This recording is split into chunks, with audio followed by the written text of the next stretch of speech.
this is Jordan Weinstein from RepVue, VP of Business Development. And we've been hosting a series of conversations with sales org to give folks who are sellers potentially looking at new roles or just looking to learn about different companies that are hiring or potentially different industries.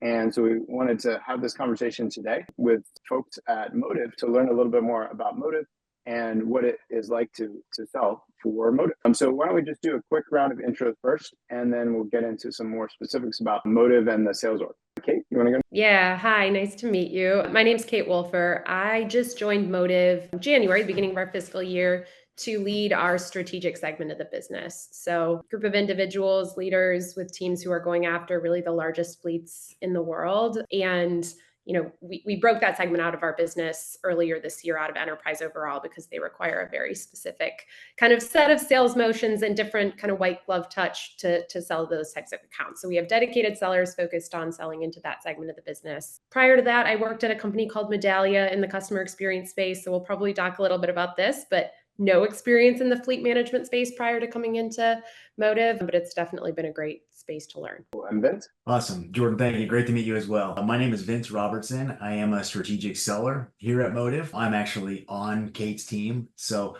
I've been here about a year and a half and managing a very specific set of accounts, which are some of the largest fleets in the world right here in America that we cover and try to find out what problems are those companies having and how can Motive come in and help them solve those problems and hopefully run a better business. Awesome. Sounds great. I'm excited to hear what you guys have to say and help listeners learn a little bit more about what it's like selling at Motive. So just to start things off, let's kind of set the scene and give some context. Let's assume for people who really aren't familiar with Motive, tell us a little bit about Motive. What does the company do? What problems are you solving for customers? Yeah, absolutely. I'll jump in there if that's okay. I think, when you think about Motive, right, we're out there talking to the companies that really work in the physical world, the physical economy, right? And what we're talking about is people that are building things, right, in construction, are moving things, providing services to folks out there in the market. And really, no matter who that company is in today's economy, that they're faced with a lot of challenges, right? What we're seeing is costs associated with their business are higher than they've ever been, right? Associated with those vehicles, like just think things like fuel and human relations, right? They have a constrained workforce. Safety is on absolutely everyone's mind. How can I get somebody from their house to do the job and back home safely? And then one thing that really we help with is starting to see how much legacy and silo technology these companies are using to piece things together. And really what we come in and do is take a look at all of those challenges, and we're able to provide a single platform, right, where companies can actually manage all of their finance issues, all of their operations issues, all of their fleet related operations in one single place. And really to oversimplify that, what we're talking about is the tracking, the telematics, the safety of those vehicles, right? Also things that go along with that are, how do I manage my assets and where are those things? Where might they be? And then the spend management of all of that as well. So really we're able to kind of take a look at, this holistically and being able to provide one platform. And ultimately when we solve those problems, we're seeing huge increases for these companies, right? The big one that everyone loves to talk about is safety, right? Motive is actually a company that's out there reducing accidents on the road and worker related, right? Saving companies big dollars in that arena, being able to understand how do we utilize people and assets more and be more efficient in our business, and then drive profitability, things as simple as saving money on fuel, right? Which is a huge expense for these folks. Does that make sense, Jordan? Absolutely. I think that gives us some good context. Let's jump in a little bit, unless anybody wants to add. Does anyone want to add any more context to that, or should we get into kind of how candidates potentially look at Motive as a sales org that they might want to join? Cool. Okay, so let's get into that then. So with the context that Vince sort of provided, we have a good idea of what Motive does. When you're talking to folks and interviewing people, why do candidates choose Motive, and I guess specifically the enterprise org, given your experience, over other offers that they might have?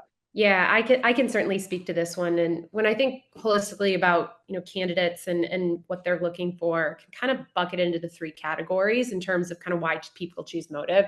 One is dynamics of the industry, which I'll speak to briefly. Two is dynamics of the company. Is the company doing well? Do I have an opportunity to make money? And then third, what's the culture of the organization? I think we have a lot of really strong elements to bring to the table in all three. Vince already spoke to the dynamics of the industry, but I'll just underline that one. The amount of money that organizations in the physical economy are spending on their fleets is astronomical. It was something that I didn't know about before I joined Motive. And so the value story for a technology like Motive is really, really compelling. And as a seller, you want a product that's going to have a really compelling ROI, really compelling value story. And that certainly exists. This is a space where people are currently buying. It's not a early stage educational sell. People have budget for what we are selling, and we're really making the case that we're the best product in the industry for that. For a seller, that's really attractive. So super hot space. Second, company dynamics. I think Motive had the benefit of really kind of getting our foundation in the SMB and mid-market space and getting the product figured out there before we made the move into enterprise and strategic.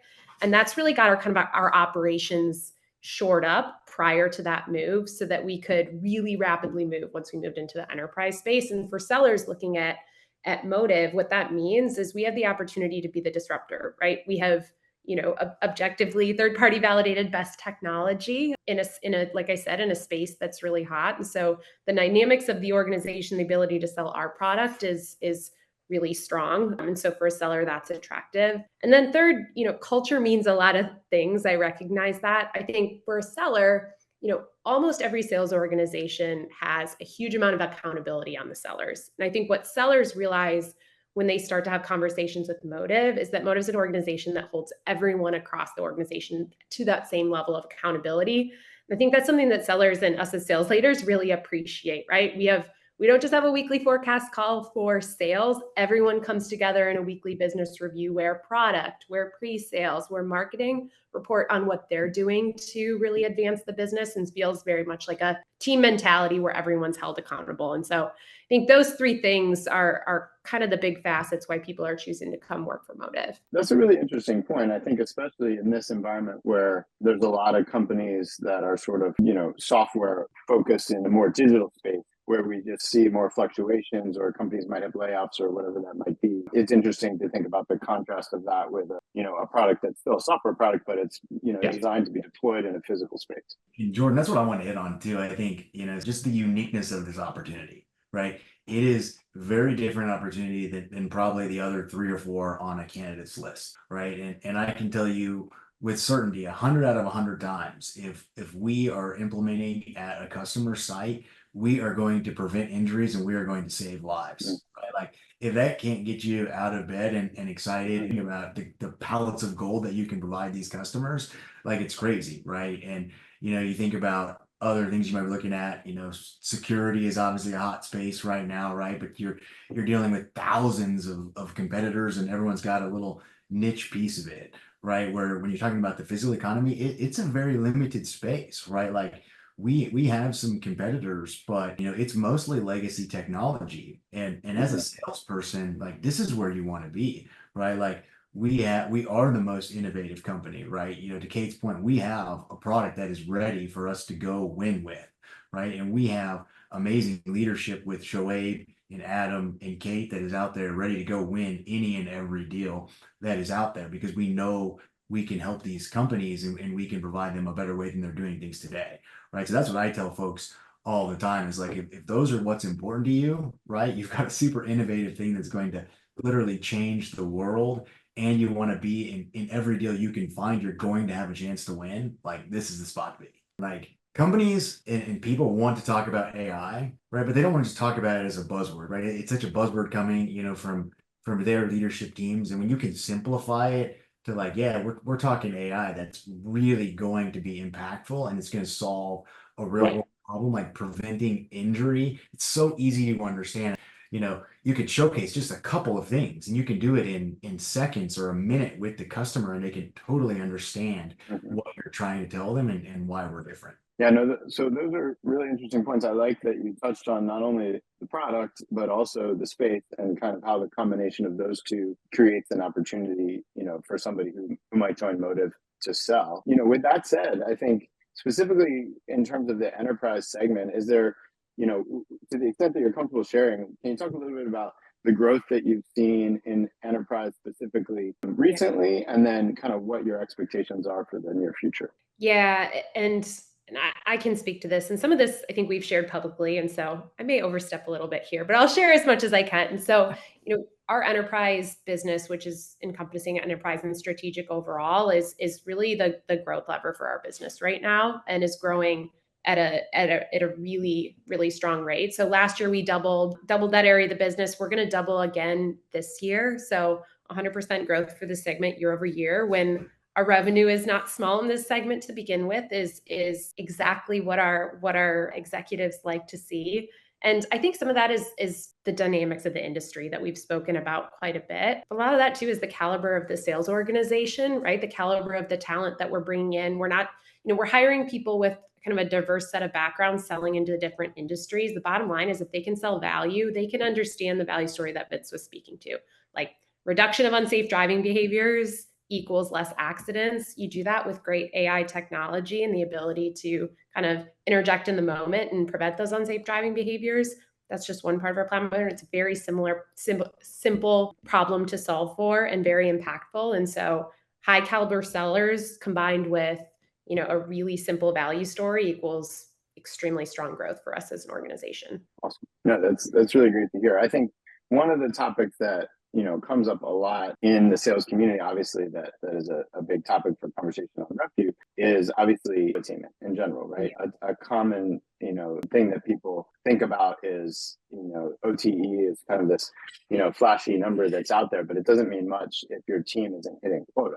So one of the things that I notice when I look at your RepVue score is that, at least according to RepVue, the quota attainment is significantly higher than the industry average. So the industry average is in kind of the 40s. And specifically what we report on RepVue is it's not the number for quota attainment, it's the percentage of the team that hits quota. And we show right now overall a 56% according to RepVue data. So more than half of the team hitting quota overall. And I think when you look, you can actually look down across the org and you see really strong numbers as well, pretty consistent on the enterprise side. So that is, I know, something that definitely catches people's eye when they are looking at companies on RepVue, and certainly something that you would see on your side. Why do you think that is? Obviously, we've talked about the strengths of the space and the market, but I would dig in a little bit and ask about, kind of how your approach to hiring could support that.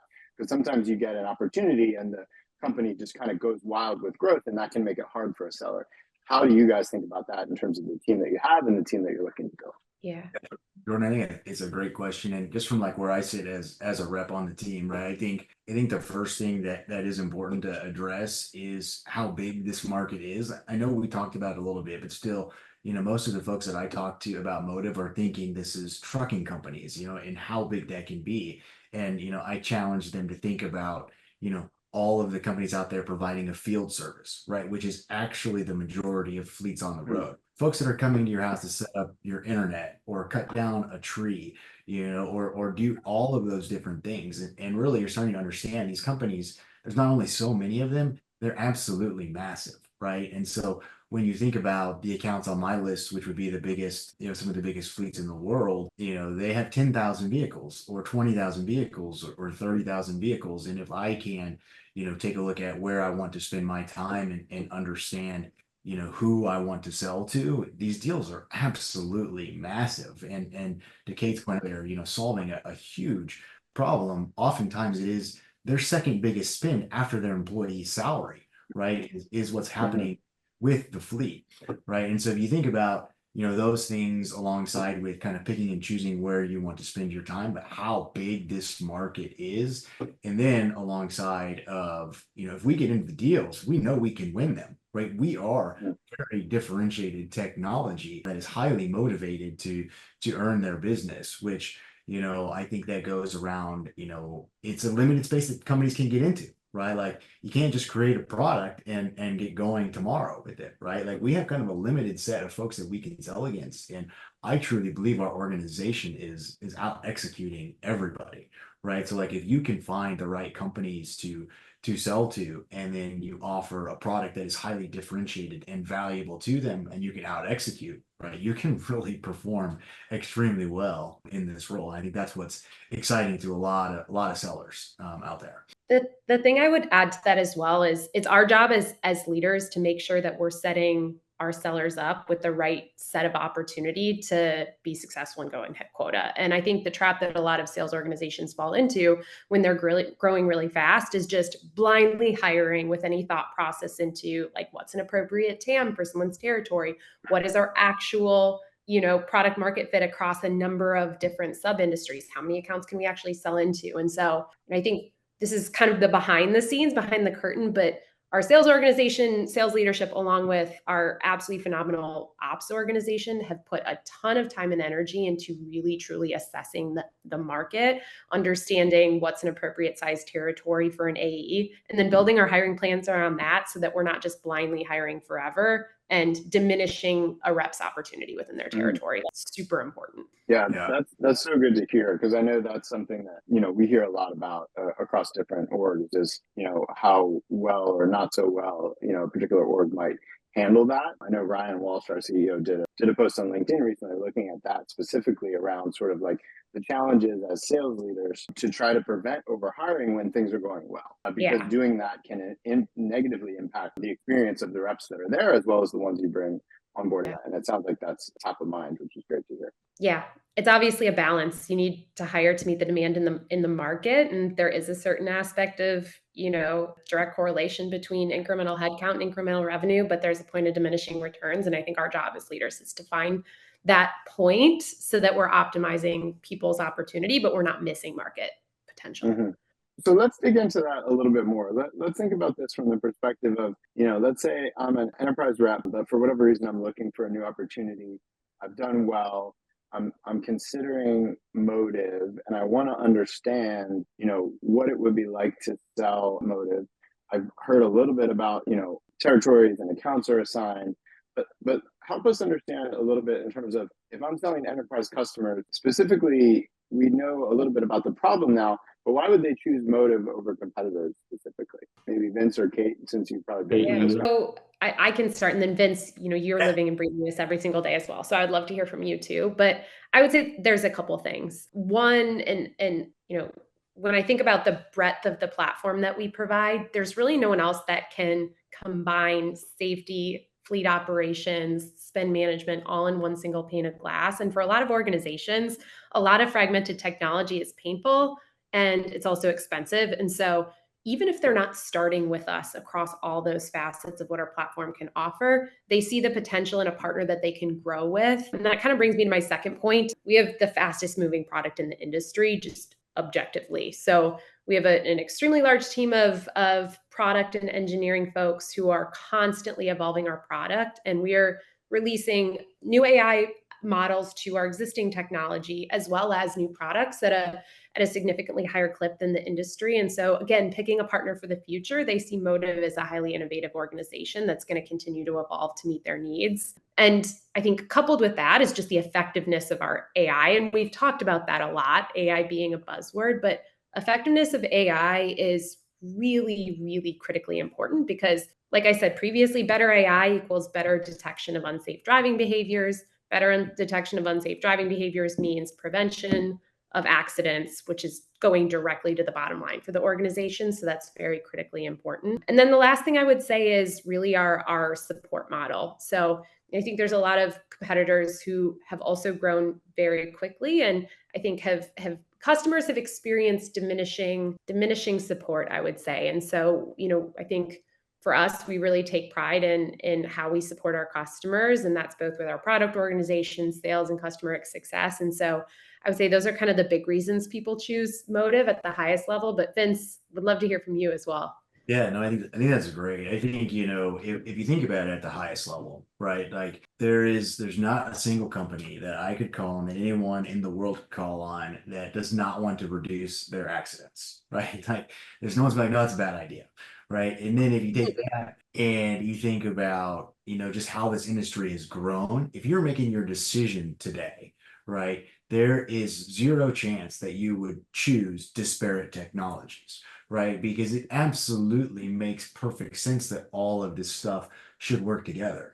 So while we are tackling a lot of people, to Kate's point, that, are trying to replace legacy technologies and have been in this for a while, we're also facing a lot of field service companies that are taking this on for the first time, right? And they're really starting to, they're getting pressure from insurance companies to put dash cameras in their car because the value, Mm-hmm. you cannot, you can't deny the value of the dash camera, right? And the insurance companies have that data and they're starting to put pressure on them, right? So that is driving a lot of opportunity for us to talk about the breadth of the Motive platform, right? And not only does this now make perfect sense, our platform even provides, more breadth than anyone else that's out there, right? We're doing a lot of things that other folks are not doing. Kate hit on the accuracy, right? Everyone loves to hear about the accuracy of the AI, right? But the reason I'm gonna simplify that, right? Like that really matters, right? Like in what we tell people is, exoneration is great and you absolutely need it,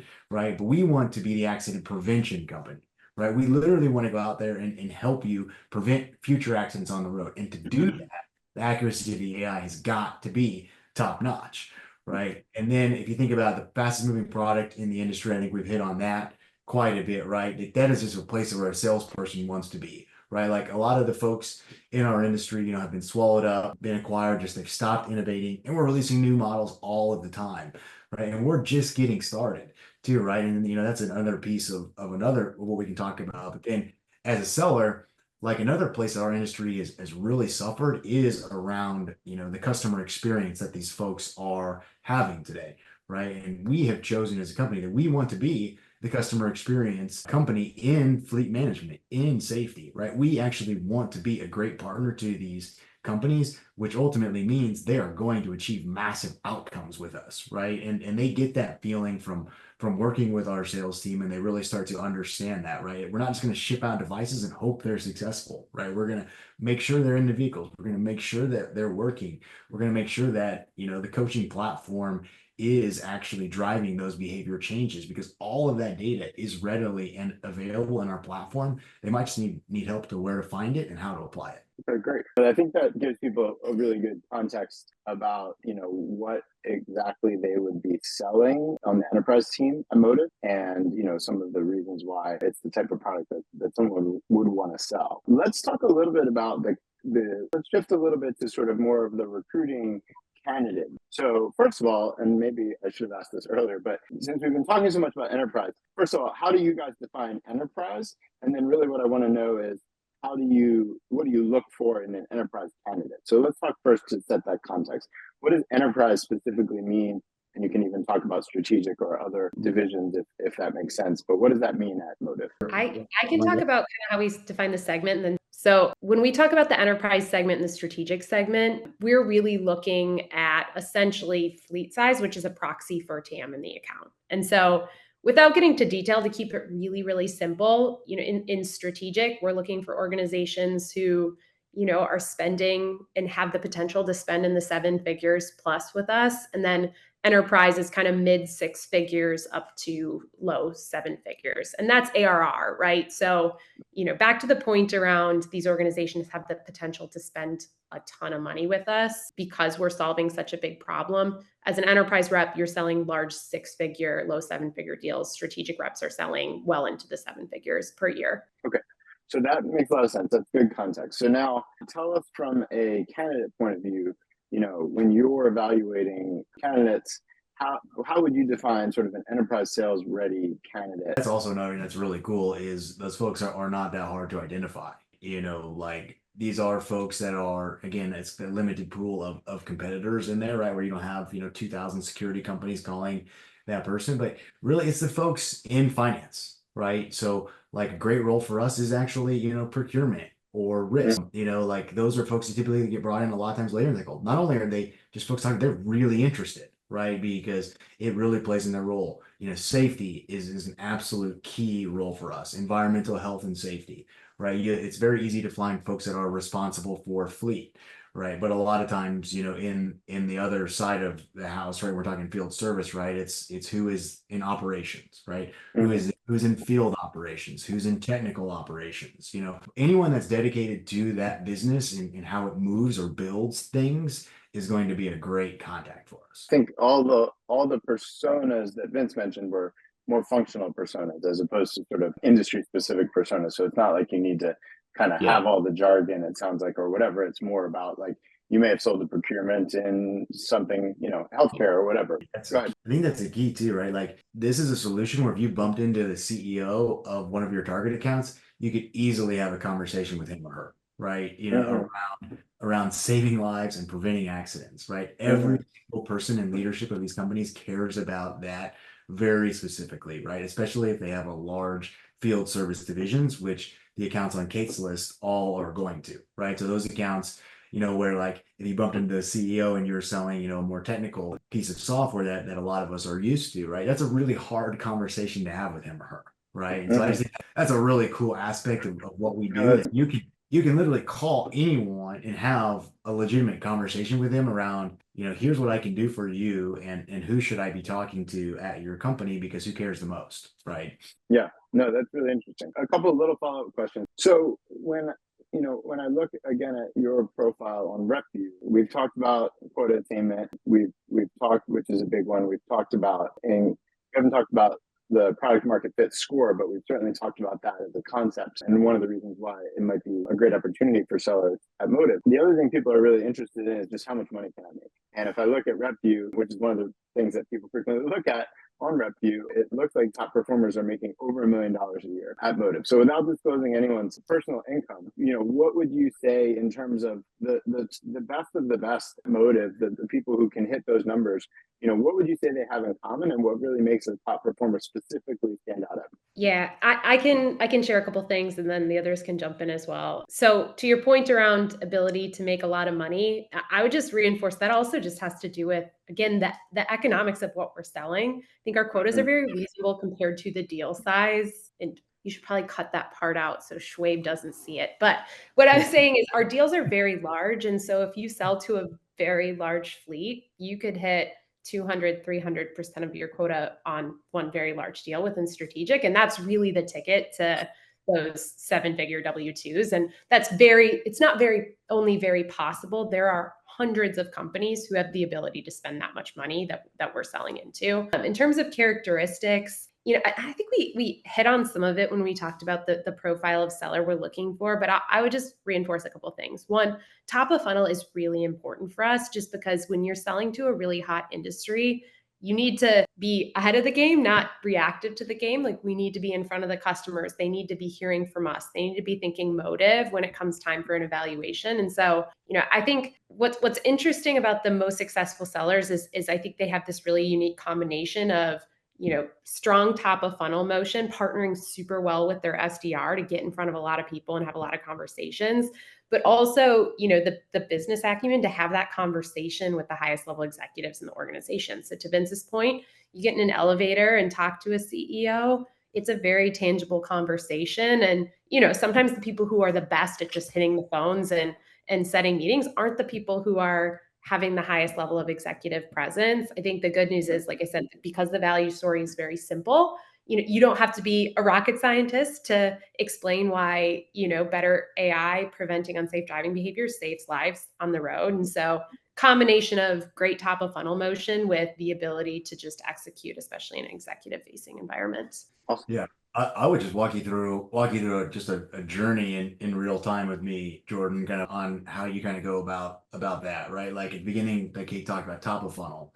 right? Like if you are a salesperson that is willing to put in the work and do the prospecting, you will have results, right? And a lot of places can't say that, and that's been one of the most exhausting things even in the last 5 years, just how hard, outbound prospecting is, right? But like we know to the point with the market and the personalities we're reaching out to, everyone literally cares about this, right? So like you can have success, and I had 9 new meetings this week, 9 net new meetings, and that's not super rare, but that is a big number, and one was with the CTO, one was with the CO. I literally hopped on a meeting with the CFO before I came on to this meeting, right? So it's like the level of folks that really care about this is astronomical, right? And then if you think about the deals that we keep talking about, right? Like it does not make sense. I mean, they might be out there, right? Where you're going to do 10% of the fleet, right? Or 5%, but that's really just more so to test it out and make sure that we've got the requirements and the integrations, things like that. But if people are going to do this, they're going to do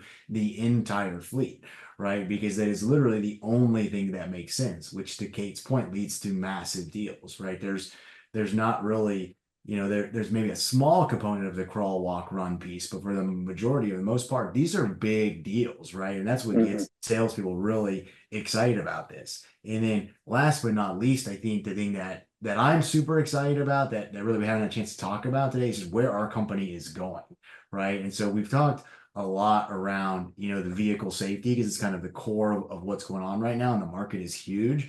But like customers that buy from us do have a great experience, and we continue to innovate and bring new products to the market that are extremely innovative and different and make perfect sense. I mean, I have a fleet right now of a company that has more than 30,000 vehicles, and that is essentially what is most important to them. But we started talking about their hundreds of thousands of assets as well, right? That they must keep track of, and we haven't even really started talking about that, for the initial deal. But I think, as a salesperson, it gets you really excited, right? Because not only is the first deal that you're going to win going to be massive, but also you're going to create a great customer experience, and then you're going to have more stuff to keep selling them, right? And so it's like, I challenge people a lot in the sales job not to just think about the vehicles, because really ultimately, Motive's vision is to provide a safer, world for everyone in the vehicle economy, right? And so we're doing some really innovative stuff where, there are folks out there, lone workers in a construction area, or wanting to put an AI-based camera in a warehouse, right? There's just so much super exciting stuff that our company is doing that, like, the future is so bright for the future of where we're going, that if you win deals today, not only do you have the potential for the 7-figure W-2, but you have the potential to do it multiple years, right? And I think you don't have just like the huge spikes here. You have several reps that have made, 7-figure W-2s multiple times in a row, which is really impressive. It helps the data. I think when we edit this, that'll probably be a pretty good closing line right there. So yeah, no, that's awesome to hear. I think so. We're just about out of time. Was there anything else anybody wanted to add before we wrap up? Maybe a cool little fun fact is, right, if you're a salesperson and you're working with a tremendous SC right now or CSM, we need them too. So you come over as a package. How I came to Motive, I started working with the same SC I've worked for many years. So both of us being brand new here in less than a year, and we sold a very large deal here at Motive already together, which I think is really motivating and inspiring for a lot of people, and really exciting as well. Great to hear. Excellent. Well, thanks so much. We really appreciate it. Hey, great to meet you, man. Thank you. Great to meet you too. Thanks, Jordan. Yep. Thanks very much. Have a great day. Bye-bye.